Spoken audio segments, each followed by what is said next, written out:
Hello students and welcome to Shri Gyan Manjir Vidyapit, wherein we are learning the subject of English. Students, from the previous lecture we started with chapter number 2. Uh, let's take a quick recap of what we learned in chapter number 2. Name of the chapter is Nelson Mandela, Long Walk to Freedom. Let's take a quick recap of what we have learned so far. The very first thing about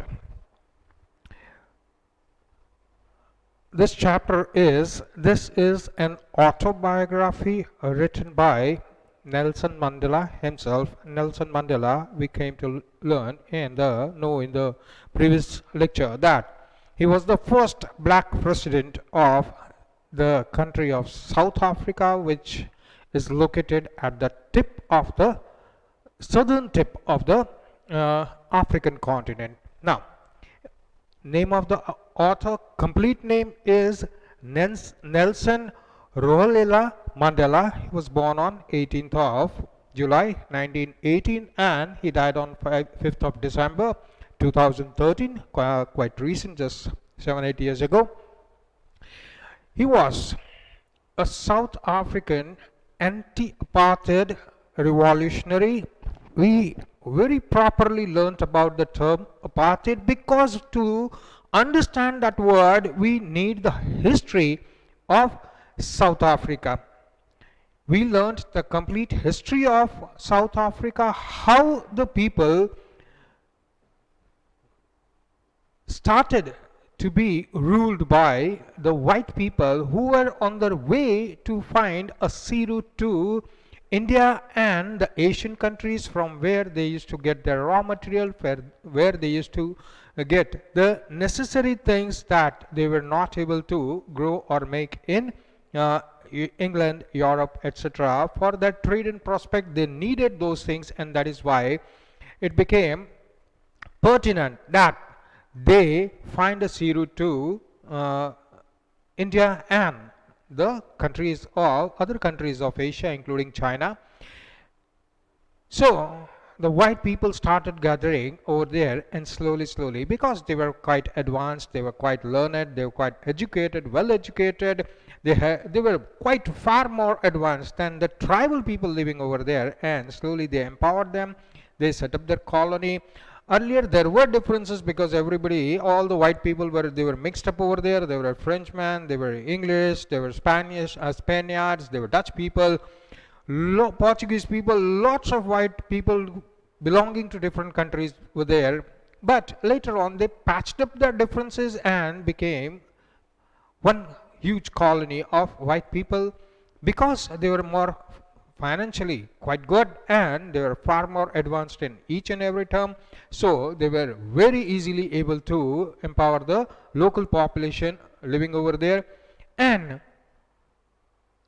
for 300 years the rule of the white people continued, where the complete rule was based on racism. Yes, where the white people considered themselves supreme, and they considered the black people as inferior, and everywhere discrimination was done, and laws and rules and regulations were made in such a way that it is beneficial only to the white rule and it is at all not beneficial to the black people. So apartheid, we learned that it is a political system set up which clearly discriminates people on the basis of race. We learned that Nelson Mandela, he was anti-apartheid. That means he fought against the apartheid system, and he was a revolutionary, a person who wants to bring some positive change. He was not only a political leader, he was also a philanthropist, a person who wants to do something good for the people. He has some good idea, he does some charity work, collects some funds so that people can be helped out. So who served as the president of South Africa from 1994 to 1999, and he was the country's first black president, because we know for 300 years the white people ruled. For namesake, it was a democracy because elections were held, and every time white people came to rule, every time there was a white president over there. So this was the first time in the last 300 years that a non-white person, that is a black person, was becoming the first head of state, that is president of South Africa, and he was elected. This term is very, very important. Fully representative. That means each and every person was allowed to stand up in the election, whether you are black, whether you are white, whether you are colored, whether you are educated, whether you are not educated. In each and every term, everybody got a free chance, fair chance to stand up in the election. So each and every community was properly represented in the new parliament. So this is the biggest change that happened, that we learned. Next, we also learned his government focused, because the government has just come to power, and until now for 300 years the white people were ruling. So it's a very obvious idea that the black people are just waiting to take revenge. So that was one of the first change that Nelson Mandela did, that he first focused on dismantling, breaking apart the legacy, the continuous inherited legacy of apartheid. He wanted to break that. When he breaks that, only then the people will unite. So he wanted to bring some unity in the people, so that people live over there peacefully, forgiving the white people whatever they did for such a long time, right? And he wanted to do this with the help of institutional racism. That means with the help of rules and regulations and laws, he wanted to abolish racism that prevailed in South Africa, and adopting what? Racial reconciliation. He wanted to bring a togetherness, a unity over there. He wanted people to reconcile, forgive, forget whatever had happened, and start the life anew. Ideologically, he was a lover of his country. He loved his country because he was born for great-grandfather, forefathers. He was living over there they were living over there for hundreds of years. So ideologically, he was a nationalist who fiercely loves his country and will do anything for his country. And he was also a socialist. He had the greater idea of keeping the people in mind. He wanted to do something for the people. He was not able to see the harassment that was done to people, and he wanted to remove all the discrimination that happened over there. So he was a socialist. He served as the president, not only as the president of the South African government, the South African country, but he also served as the president of the biggest political party, that is African National Congress, that is ANC, from 1991 to 1997 till he was the president. This summary, we'll just take a small summary. This unit is an extract. Extract means part of the whole. Bits and chunks and pieces have been taken here in their paragraphs, so that you can get an idea what Nelson Mandela is and what were his thoughts, what were the thoughts of this great man, which led the whole of the country to attain freedom. In his autobiography, when a person writes about his own life story, that is autobiography. Name of the autobiography is Long Walk to Freedom. In 1994, first democratic elections. Now, for the first time, we already did this, for the first time, until now, elections were held, but elections were held in such a way that the people in power saw to it that they again come in power. That means they did not allow many of the black people to represent or to vote, and that is how they simply again came to power. Now in 1994, this was the first time democratic elections were held. That means everybody got a fair chance to stand up, fight in the elections, even to vote in the elections. Mandela's party, that is African National Congress, ANC, won the elections with quite a huge majority, and Mandela was sworn in. The oath-taking ceremony, the pledge that he takes after becoming the president is what will he do for the country, what will he do for the people of the country. That is the pledge that he takes. And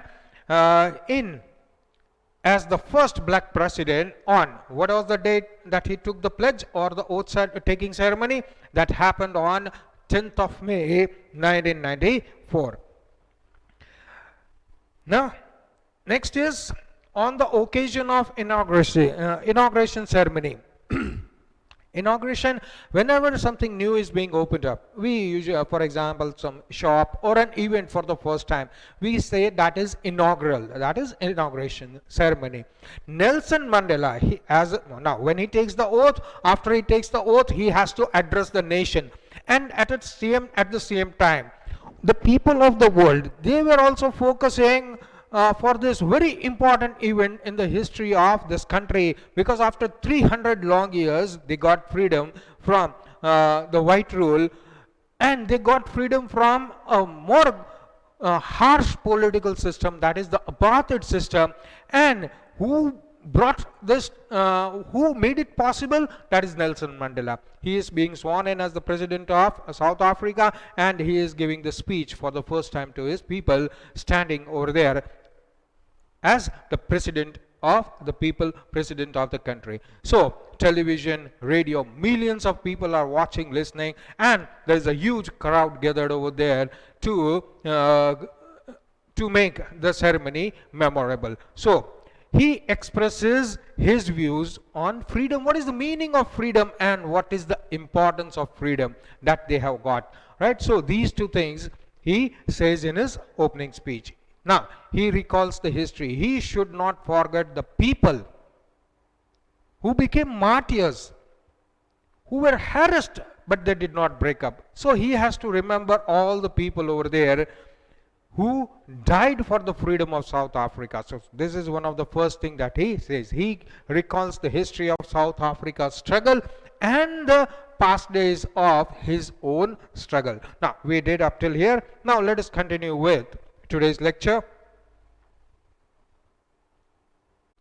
Now, he pays tribute to thousands of South African patriots who suffered endlessly and sacrificed their lives for the cause of freedom.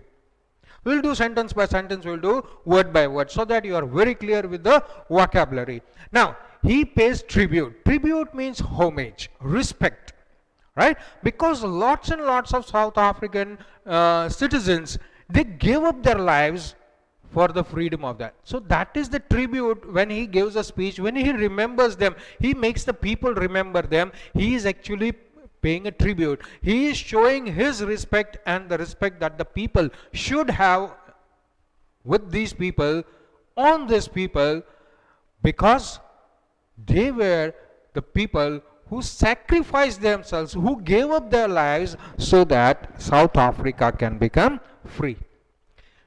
So he pays tribute to thousands of South African patriots. Patriot is a person who loves his country, who suffered endlessly.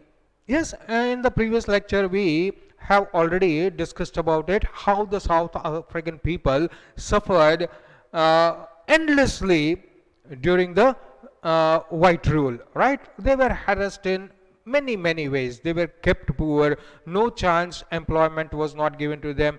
They were kept uneducated purposefully. Yes, they were poor and they were not that much educated, right? So labor work was the only work available over there, and the very first thing, right to live.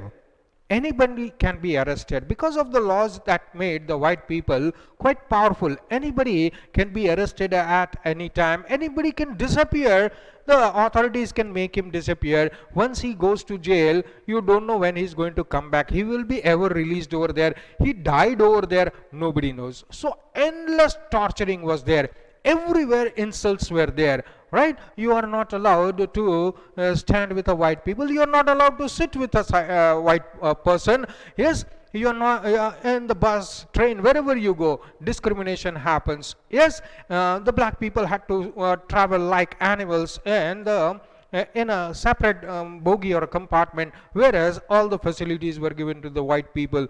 Public gardens, public places, they were just banished, or they were just avoided by the white people. The black people did not have a chance to get over there, right? They did not have education, so they are not at powerful places, holding powerful positions, All these things were absent. So they were harassed quite a lot. Mental, physical harassment, everything included. So he has to remember those things, who not only those people who not only sacrificed their lives, but other people who are alive, but they have suffered a lot under the previous regime. He calls himself the sum of all those patriots who have gone before him. Yes, this is a very, very important sentence. Please try to understand that. Lots of people, they sacrificed. Lots of people suffered to get freedom. Here is Nelson Mandela.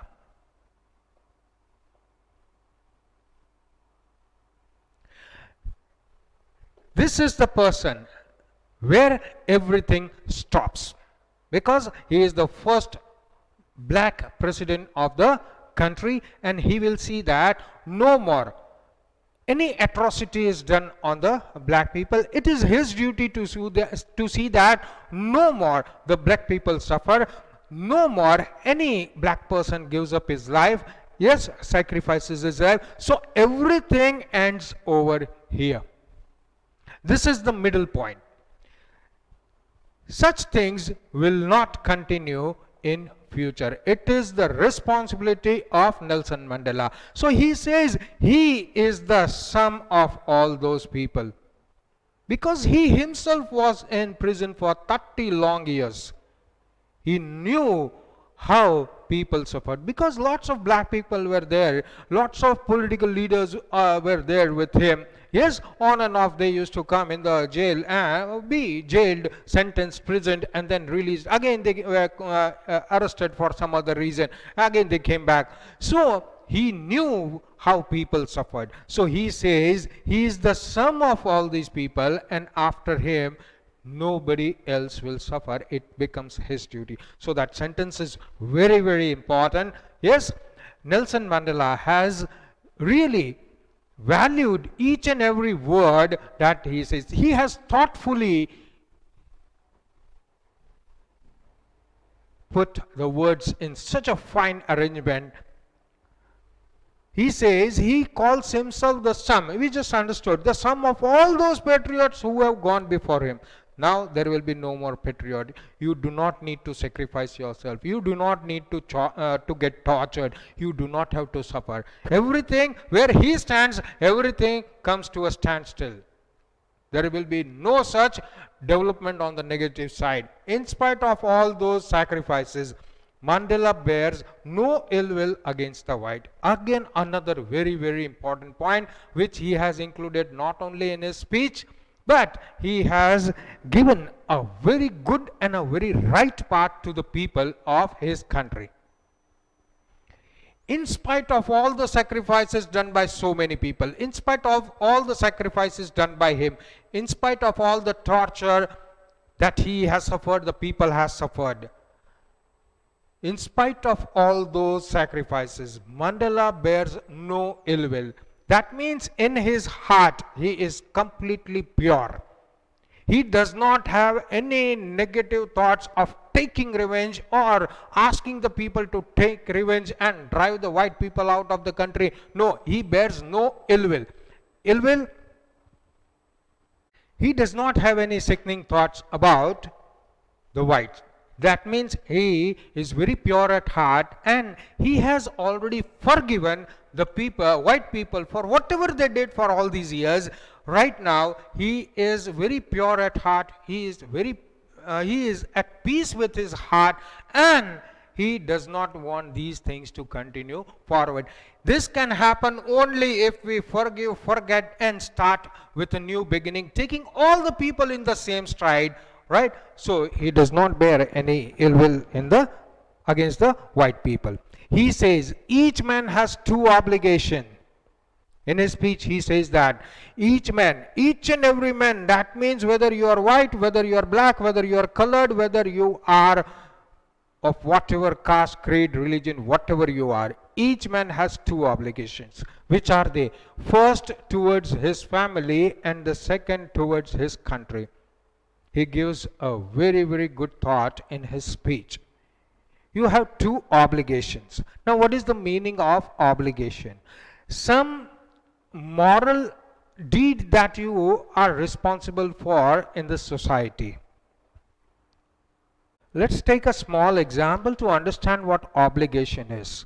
Yes, suppose in the school you are writing an exam of 3 hours, and after writing for 1 hour, the pen stopped working. Yes, now you do have a spare pen, but when you look into the compass, you don't have any pen. Maybe your younger brother or sister, father, mother, somebody took the pen for because it was needed, and you do not have any ball pen in your compass box or the pouch that you have. Now you are totally helpless. The pen is not working. Yes, and maybe say for example you are taking the board exam, then other students from other schools are also there. So somebody sitting next to you, behind to you, yes, in front of you, they are all strangers. Somebody sees that you are fumbling for a pen and quickly takes out a pen and gives it to you. You are under obligation of that person, because when you needed help, you got help.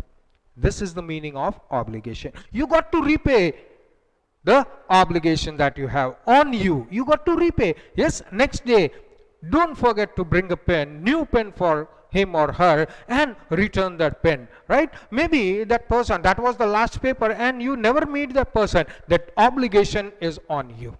So this is the meaning of obligation. Some moral deed, some moral responsibility that you have for either for your family or for the society. So each man has two obligations. Some moral work that is needed to be done.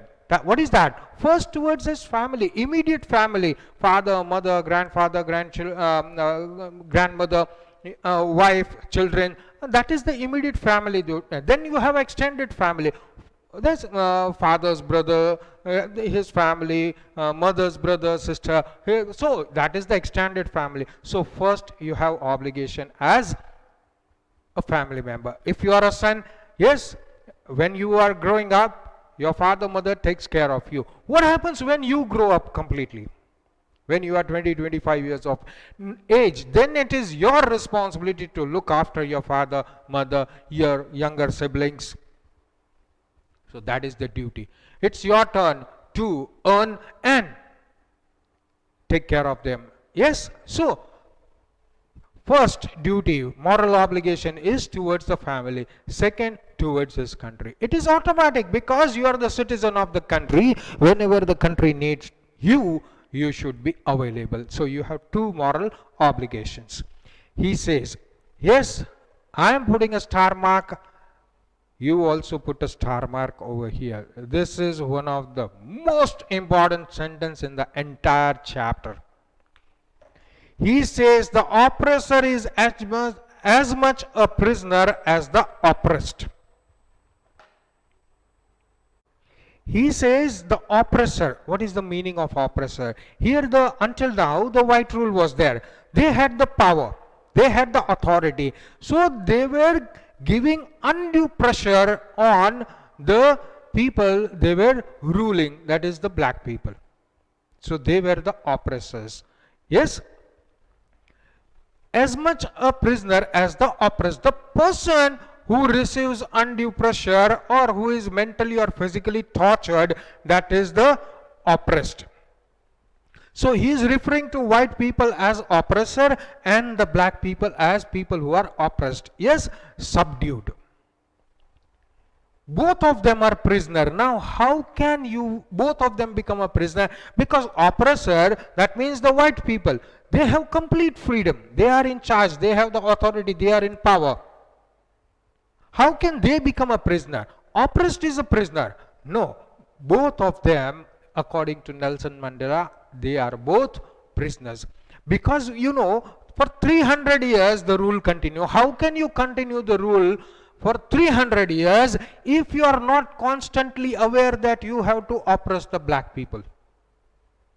So you have to find each and every way to physically and mentally torture people, physically and mentally not only torture them but make such rules and regulations, prevail the system in such a way that the black people are continuously oppressed.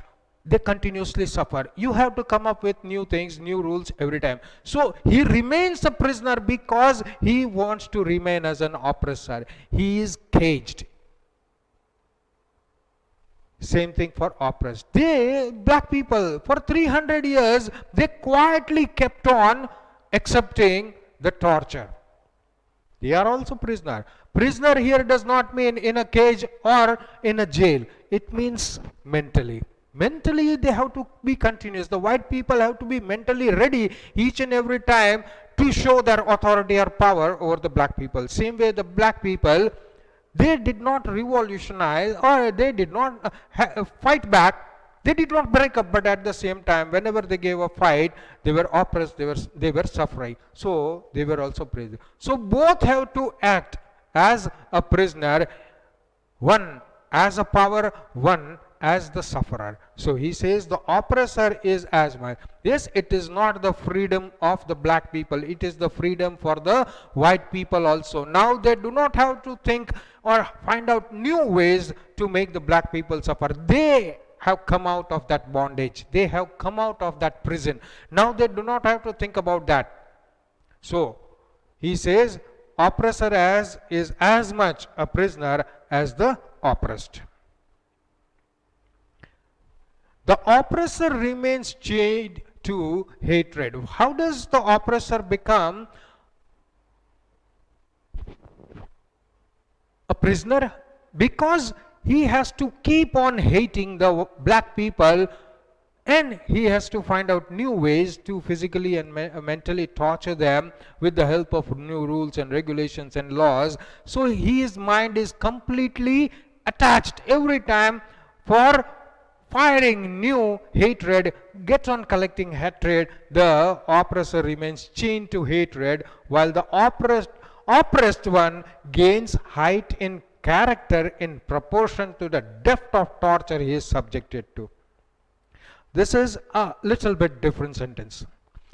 Oppressor or the white people, they have to continue hating the black people in order to stay in power, to show their authority that they are superior and the black people are inferior.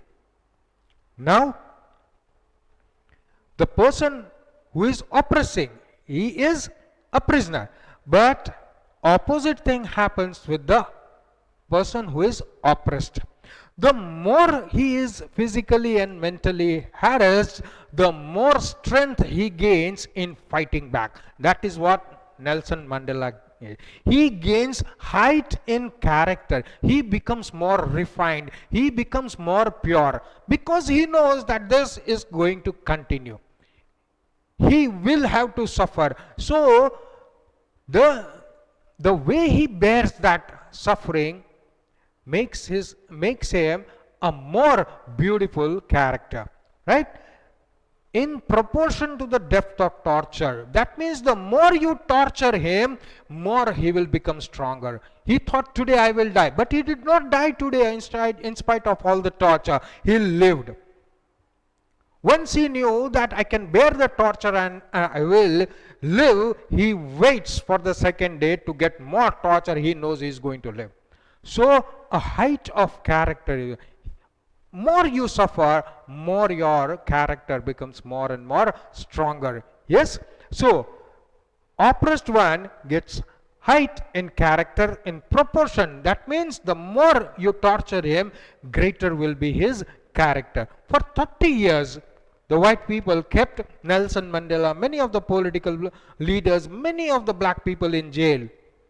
Were they able to break them? No. They fought back more and more because they were tortured more and more.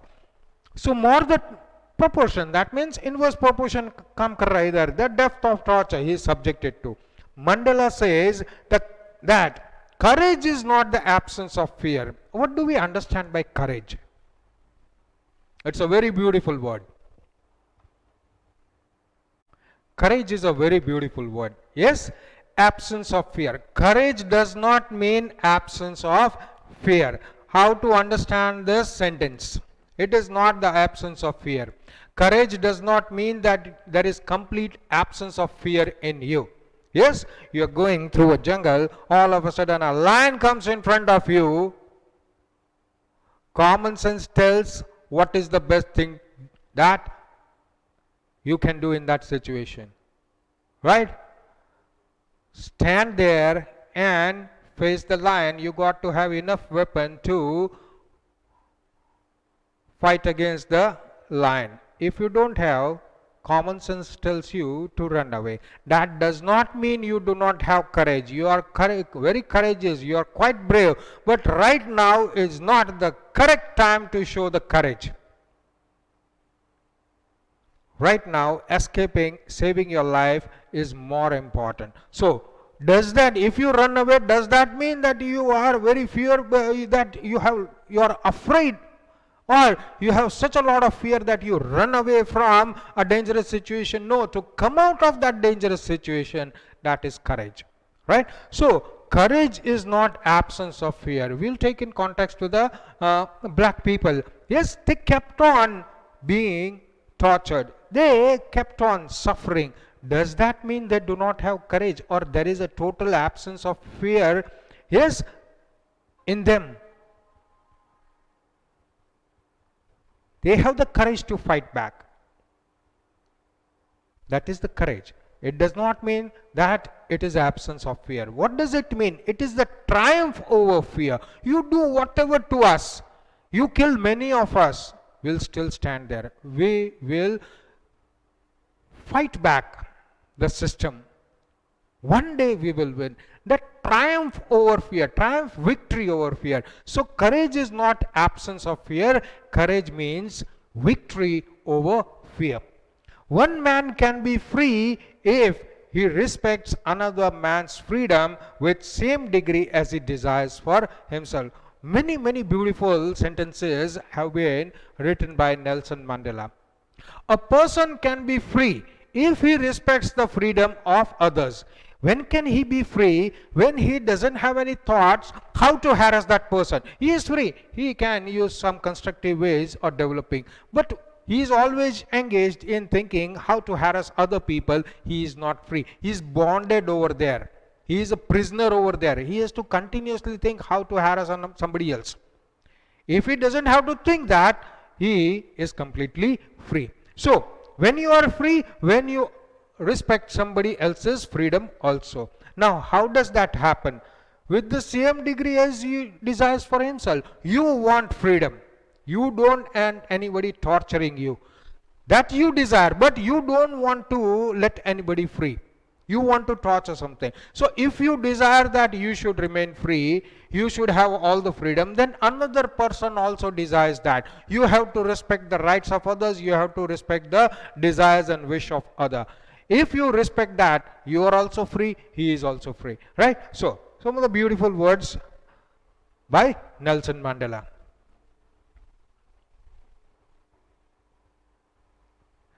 Now, before you read the chapter, up till now we have not started with the chapter. Yes, there are lots of things that we should learn before we start the chapter. Apartheid. What is apartheid? That we already discussed. Apartheid is a political system which separates people according to their races. Yes? Now, this is just the beginning. Have you heard about Nelson Mandela and his African National Congress? That is the political party. He spent a lifetime, whole of his life, he had been fighting against apartheid, that is the political system which deprives the black people of everything and gives everything to white people. Mandela had to spend 30 years in prison. Yes, because he was a youth leader.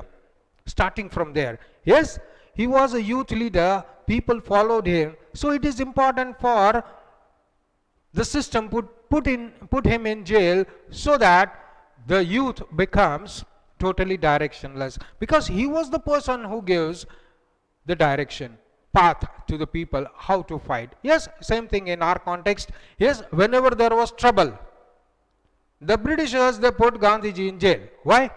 so that the people become leaderless. They don't know how to plan, they don't know how to do with the program, they don't know how to fight properly. So you put the leader in jail. It happens everywhere in the world. You put the leader in jail, rest of the people will become directionless. So he spent 30 years in jail. Finally, democratic elections were held in South Africa in 1994, and Mandela became the first black president of new nation.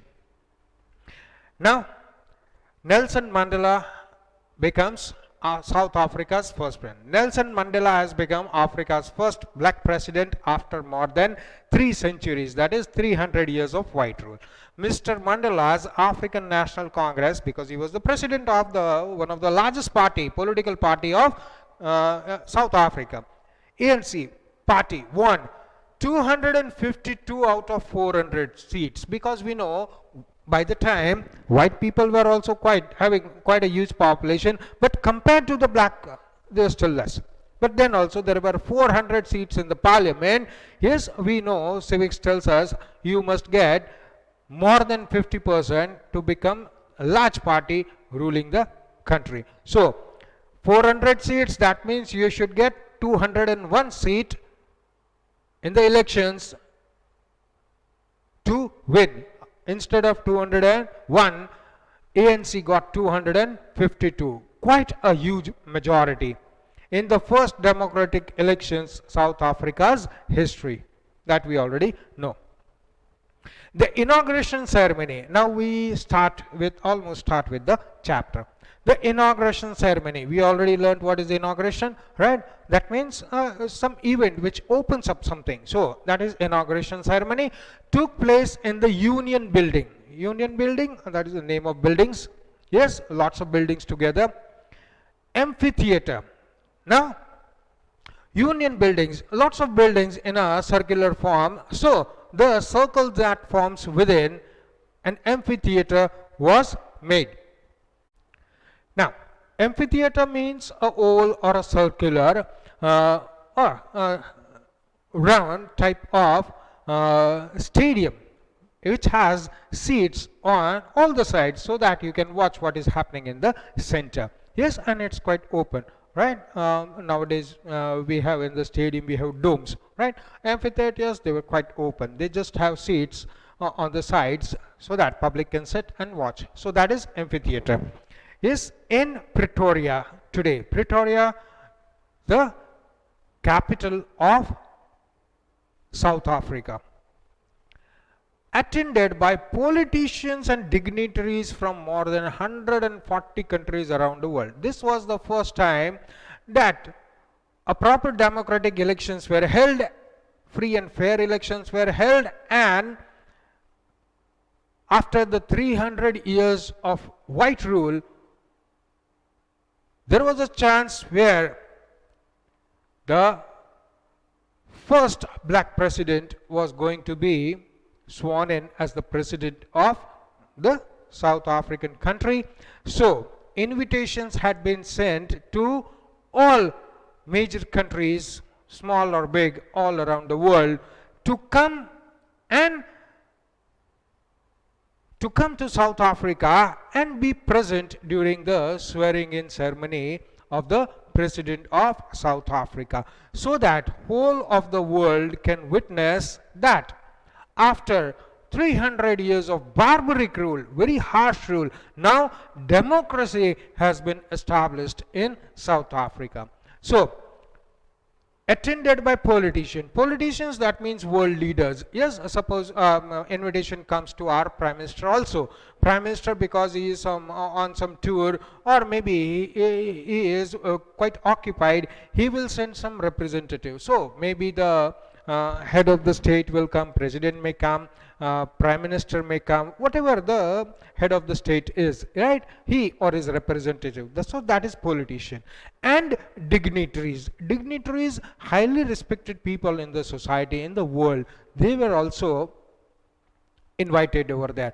Because apart from politicians, there are lots of people, lots of big businessmen are there, scientists are there. So these people were also called. So they were highly respected people in the world. So they are called dignitaries. from more than 140 countries around the world. He gives his opening speech. After taking the oath, he gives his opening speech.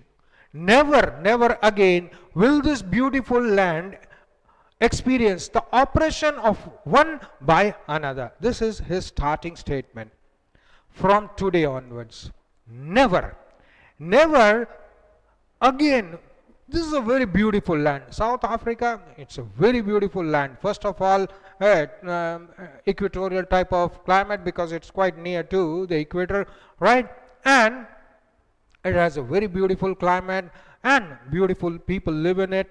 So this beautiful land will never again see any type of oppression by one person on another. So this is the first promise he gives to the world. This is the first promise he gives to all the people of his country. In his address, and this is how he started, right? Then, jubilant scenes on the streets of Pretoria. Jubilant, ceremonial, right? People were rejoicing. They were completely happy, whether it is white people, black people, because ultimately even white people, they have families. They are also citizens of that country, right? Because they have to do some job, it doesn't make those people bad, or they are simply having only negative thoughts, right? They are also living in that society. They don't want to do this, any type of torture on the black people. Now they have also become free. So white people, black people, all of them, they were rejoicing. So that is jubilant scenes. Everywhere signs of victory were there. Everybody was happy. On the streets of Pretoria, all the streets, main streets of Pretoria, they were filled with people. People came out of their houses and they were rejoicing, hey, because they got new freedom.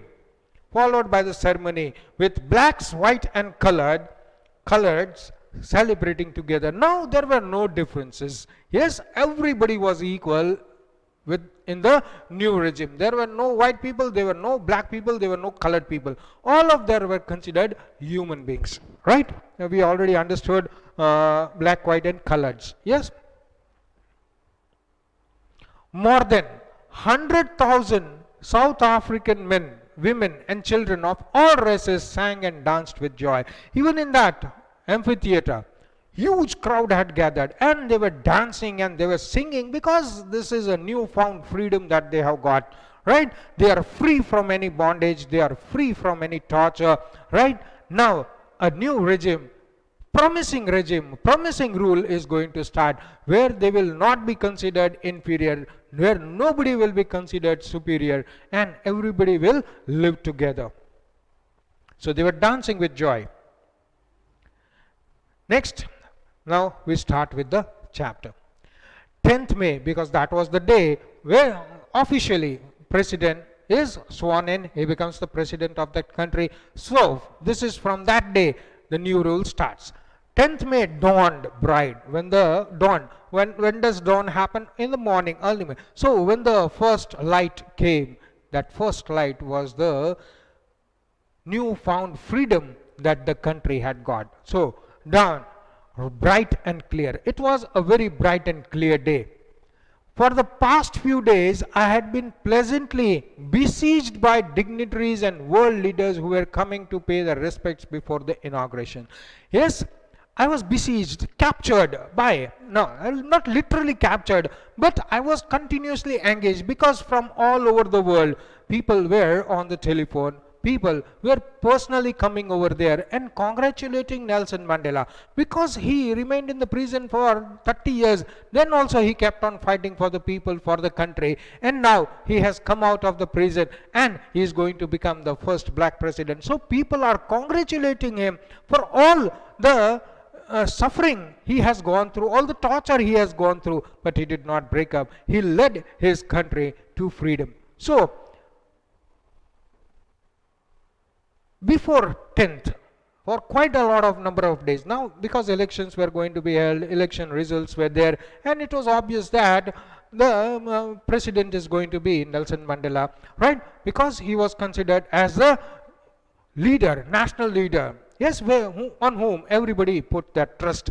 So it was quite obvious that Nelson Mandela, being the president of the largest party, African National Congress Party, he is going to also become the president of the country. So lots of people, they were on the phone, either personally coming over there and congratulating. So I was captured before few days. I was really arrested and captured because I was answerable. I had to attend to them by dignitaries and world leaders who were coming to pay the respects before the inauguration. Many people are not able to reach. So before that, they came to pay the respect. Yes, congratulate him. On that day also, lots of people were congratulating. The inauguration would be the largest gathering ever of international leaders on South African soil for 300 years. Other countries, literally, they avoided going to South Africa because of that regime. The white people also outside the country, all over the world, they did not like the way the rule was going on in South Africa. So they were avoiding up till now. Today is the first time when South Africa sees so many world leaders for 140 countries, so many people arriving and they are together. So South African people for the first time saw the largest gathering of international leaders on their soil, and they were quite happy with that. Now it looks as if the world has opened up to them. Whole of the world is coming to them. The ceremonies took place in the lovely sandstone amphitheater formed by the Union Buildings in Pretoria. That we are also aware. Yes, the Union Buildings surrounded the amphitheater, and in that oval space which remained, amphitheater was constructed, and the ceremony was going to be held over there. Lovely sand. What was this amphitheater made up of? Sandstone, right? For decades, this had been the seat of white supremacy.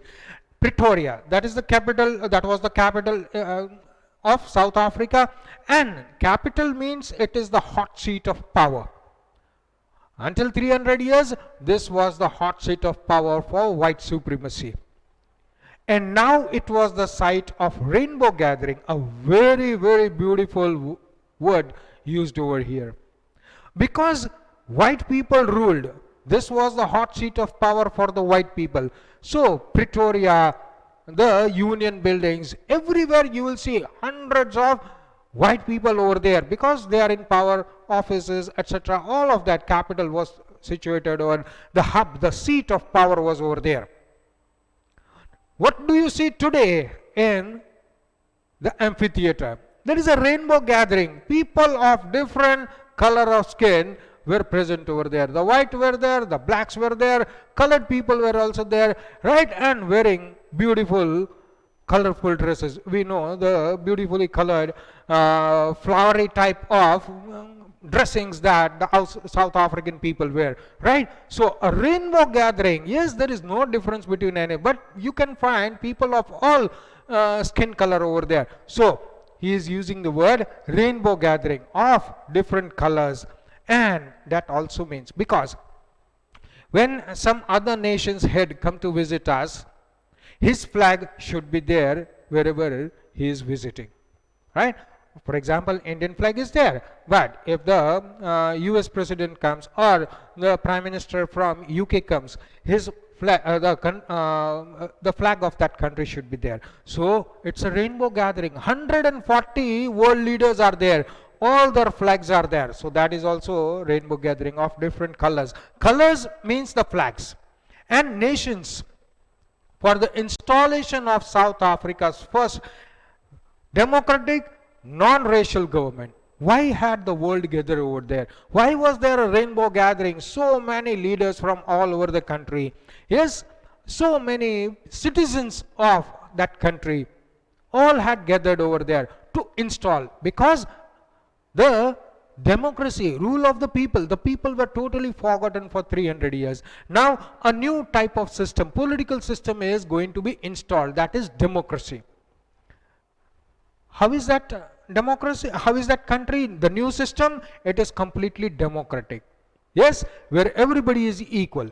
Next, non-racial. It does not have the basis of any race as superior, any race as inferior. So this is a completely non-racial government, where if you are talking about those 400 seats in the parliament, all the 400 seats are not black. Black people are not representing those 400 seats. Many black people were there. At the same time, many white people were there, many colored people were also there. So that means it was a rainbow gathering in the parliament also. Yes, and this is a completely non-racial government.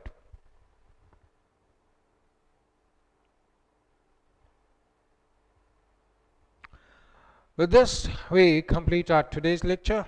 Thank you, students.